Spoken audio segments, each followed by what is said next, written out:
Hello there and welcome back to War Thunder. Today I want to show you the first video from the new patch 1.79, and I want to begin with the first tier 5 premium tank for the British, the Centurion Mk.5 AVRE. This is not a tank review, this is a first impressions. I will not show you any sort of stat comparison, but I give you a rough overlook. I will talk through the tank and my experiences that I had in a few battles, and then shows you some gameplay to prove points. So the first thing before I talk about this tank is I will say that I will heavily criticize the tank, and not just in my personal opinion but also objectively it has a lot of drawbacks compared to a regular tank, because this is a derp tank. This is a pure derp tank. It has the second biggest caliber gun, howitzer, mortar, whatever you want to call it, in the game.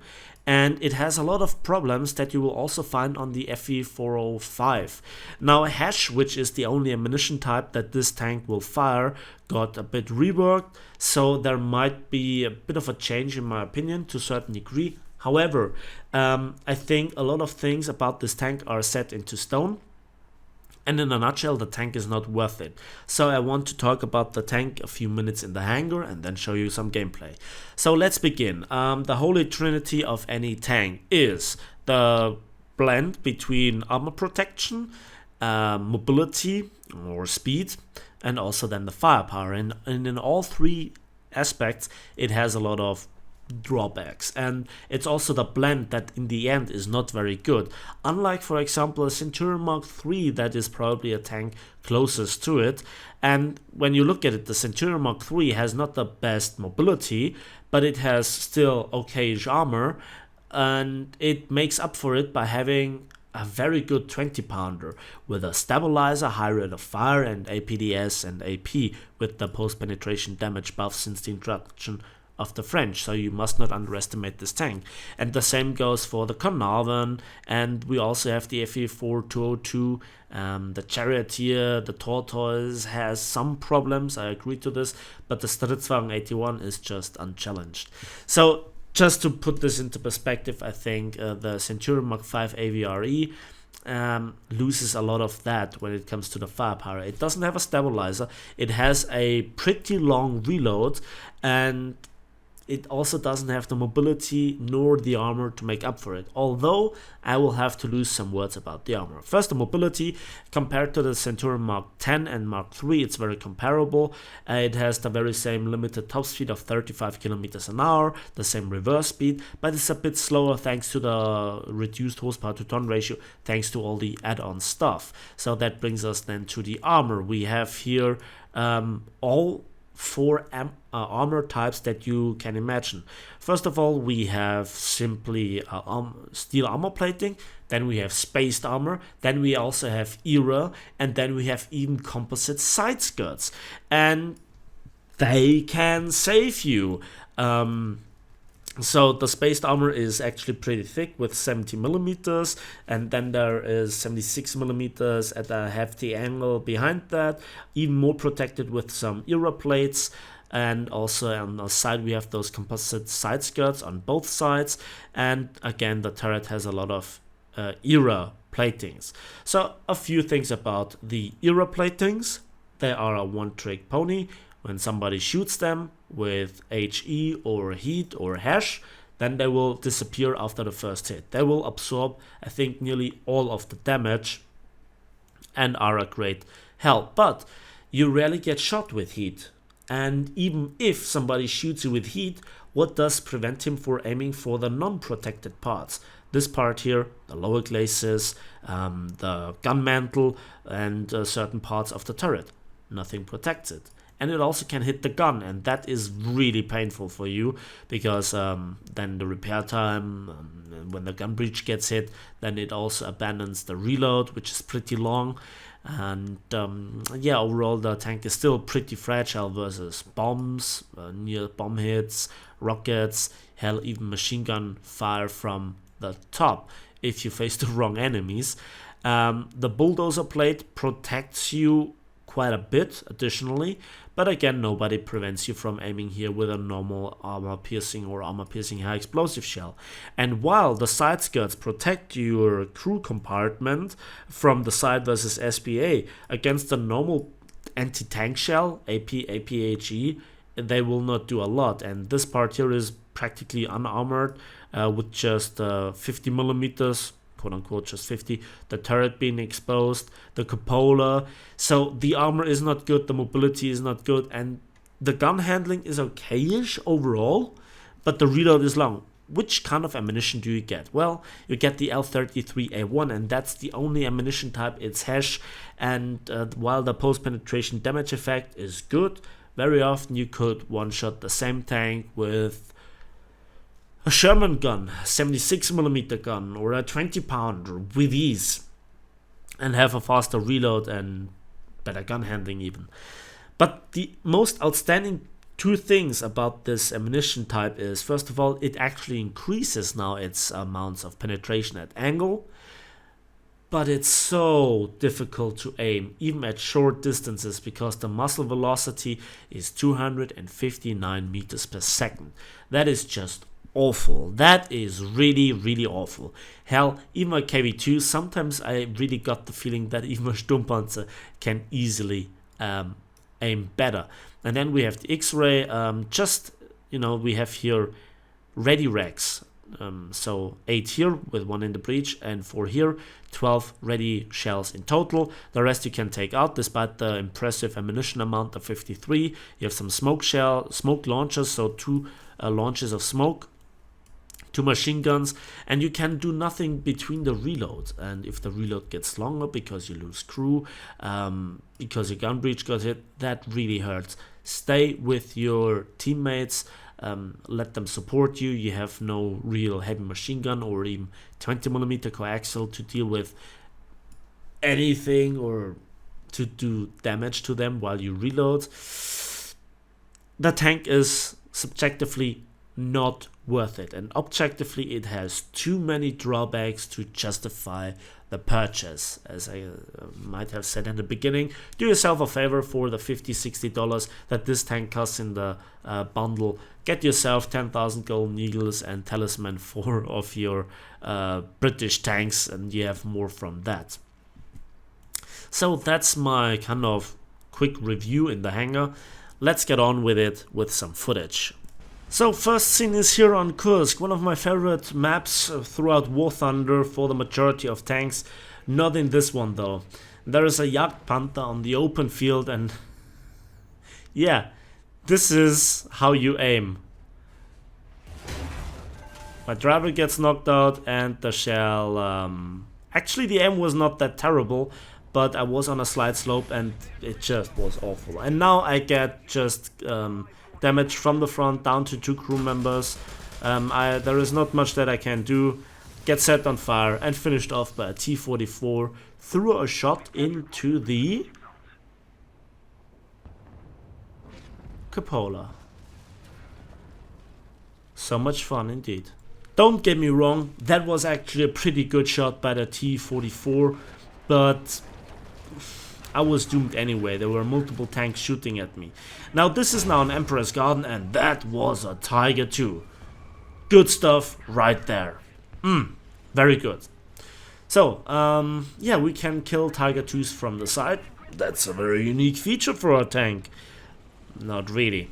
So, now I observed the sides, and it was a pretty hard day, so I actually didn't see the Tiger II at first. Right in front of me, I was looking somewhere else, and look at that. I was not a one-shot.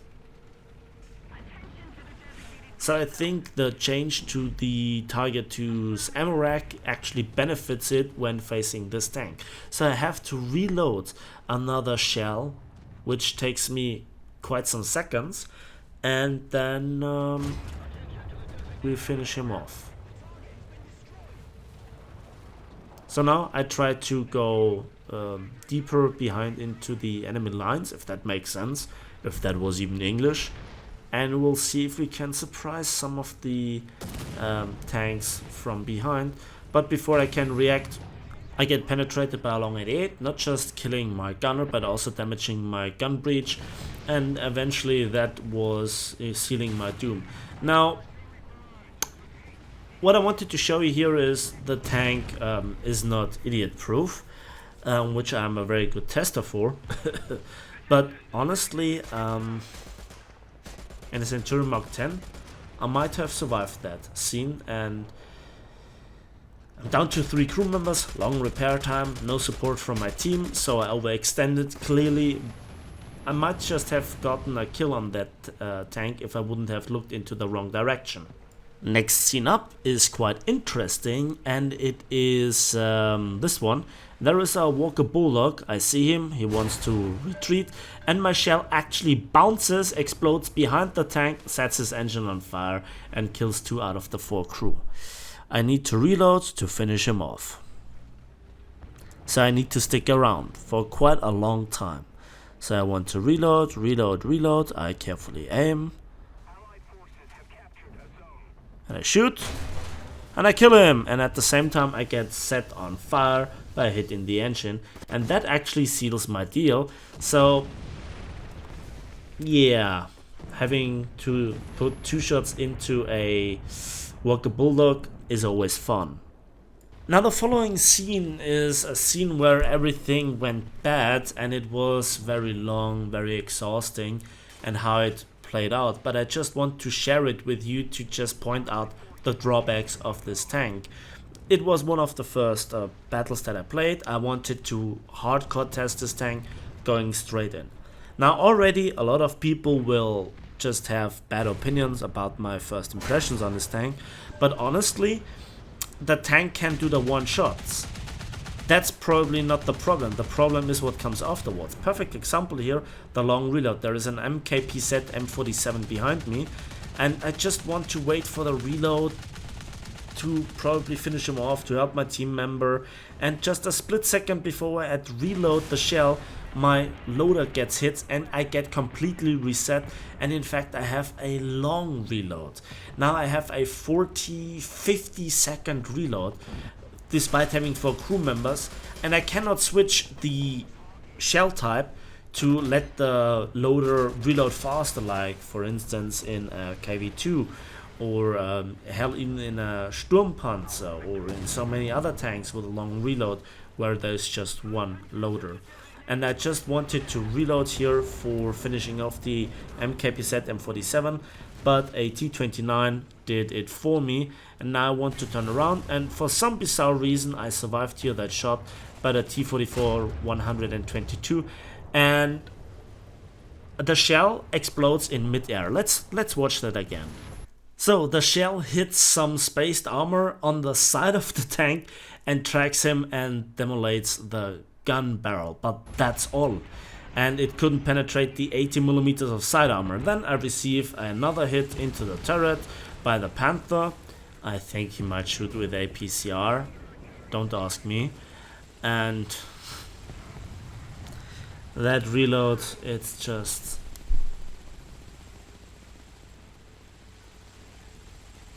I can't stand it. I'm honest with you, but I let you suffer with me through that. I just wanted to point it out. Now I'm tracked, long repair. I want to launch here an artillery strike. My smoke fades. I'm desperately waiting here for the reload to finish off that Panther, but he gets taken out. My team really supports me. I get I think my 2nd assist here, but that's the thing. You want to have the one shots, and there are so many things. You have to aim for the right spot. You have to aim for the right tank. You must not get hit in return. You need the team to help you. You know what else type of tank you can do that in? Lower tier tanks. Lower tier tanks, other derp tanks. But to sell a derp tank for that amount of money, to make it the only premium option in the game, I'm not quite sure. So here is the Panther 2, and I hit his gun barrel. I got tracked here by SPA, and now, well, I have some issues. It's not fun. It's just simply not fun. You're taking so long to repair, so long to reload, so long to do anything, and to get out of a situation, to recover the crew. Third assist. Third assist. Yes, you might criticize me here for saying it's the tank's fault and I played flawlessly. No, I didn't play flawlessly. But with other tanks, I would have cleared that situation. And now I just fired into the smoke. That was, again, one thing. If you miss that, what are you going to do? And that gun barrel is huge. It is really huge. And so, of course, the Ostwind aims for it and damages it. Now the reload is down because he can actually shoot into the gun barrel and directly hit the gun breech from the outside with an SPA. So all the possible drawbacks I have shown here, I cannot even deal here with the Ostwind. So that's a problem, and I get my 4th assist in a tank with a one-shot gun.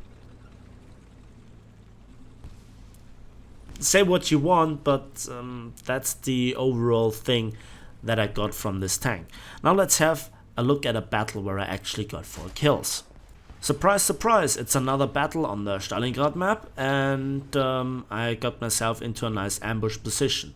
Now, the first few kills I will not comment, they will be quite obvious. So, the thing is, again, my problem with this tank is that it is the only premium option that you have, which is practically alternativeless, except if you spend golden eagles for the same price on 4 talismans, which is an option. But it's not a serious player. It's all about pantomime, about derp, about having some fun. But as a serious grinder, I cannot recommend the tank. Subjectively and also objectively, you'll find it quite exhausting after a while. You are too much dependent on the enemy making mistakes, the enemy giving you enough time to reload, and also your team to support you. While you can kill, in theory, every tank from the front with one shot, the reality very often looks different. You need a close range map where you are in melee range, where leading the target is not a problem, where you can do shots like this. Again, do I really need to spend $50, $60 or euros for a tank that can do that, where I think I could do the same maneuver in any other tank? Yes, the first kill versus the IS-6 was very satisfying, and to give an IS-6 driver the feeling to get derped into oblivion is always nice. But there are just too many ifs, too many what ifs, too many dependencies on other players, be it your allies or the opposition.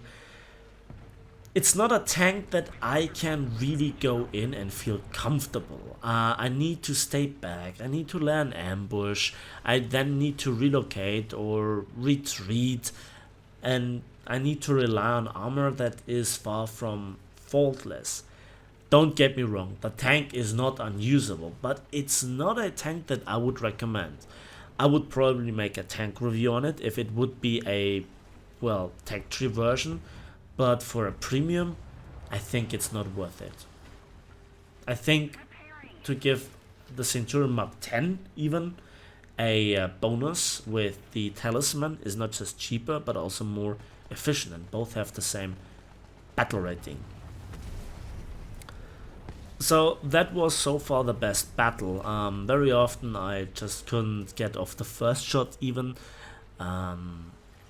And when I don't have really the freedom to choose my targets at even medium ranges, 500, 600 meters, I respect as medium range, I think then I cannot have the usual impact on the battlefield, hindering my, well, performance a lot, and eventually either my team collapses on me or they get all the kills.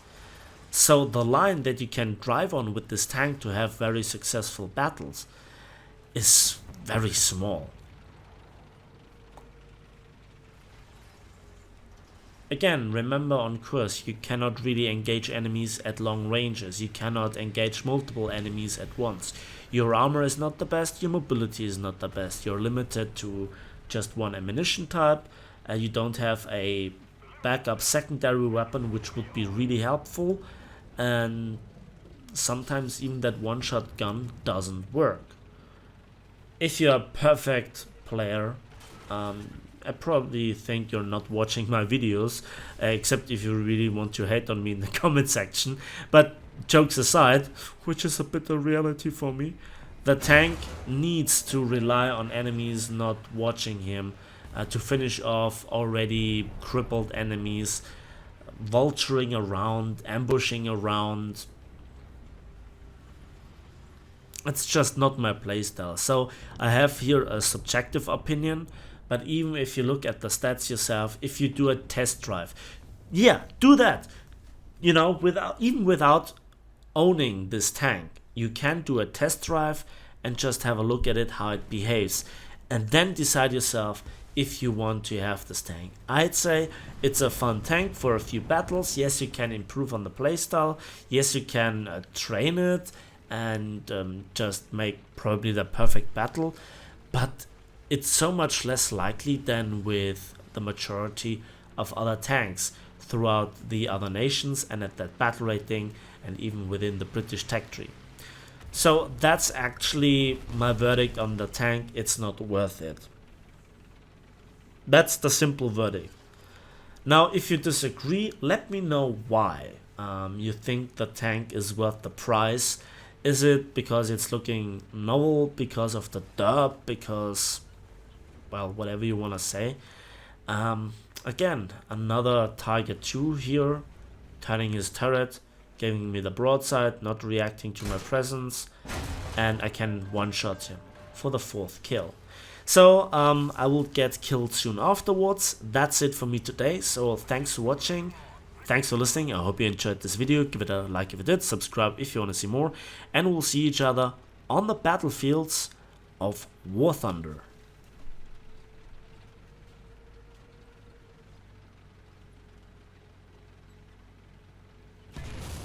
Of course it was an i6.